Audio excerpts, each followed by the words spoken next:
આપના નેતાઓ પર છેડતીનો આરોપ લાગ્યો તો ગોપાલ ઇટાલિયા મહિલા પોલીસ કર્મચારીના પગમાં પડી ગયા।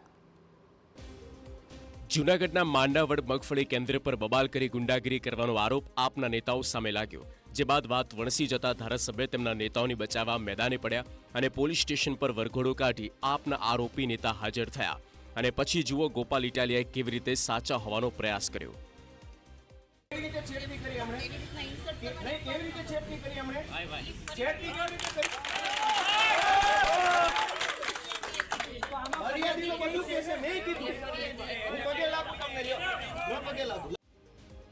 વાત જાણે એમ હતી કે મગફળી કેન્દ્ર પર ખેડૂતો પાસે ખોટી રીતે નાણાં ઉઘરાવાતા હોવાના આરોપ સાથે આપના જિલ્લા પ્રમુખ હરેશ સાવલિયા તેમજ કાર્યકર્તાઓ ત્રાટક્યા હતા, જ્યાં જઈને તેમણે ધમકી આપી મજૂરો સાથે ગાળાગાળી કરી માર માર્યાના આરોપ લાગ્યા હતા।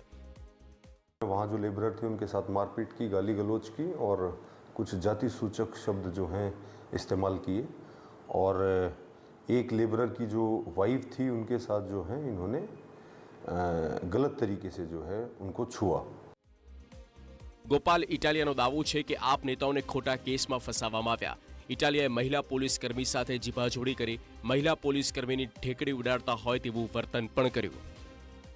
આ ભાજપની દલાલી કરનારા લોકો અને ભાજપના એજન્ટોએ મળી અને એટ્રોસિટીના કાયદાને ભાજપની વિરુદ્ધ લડતા લોકોને ફસાવી દેવાનું એક હથિયાર બનાવવામાં આવ્યું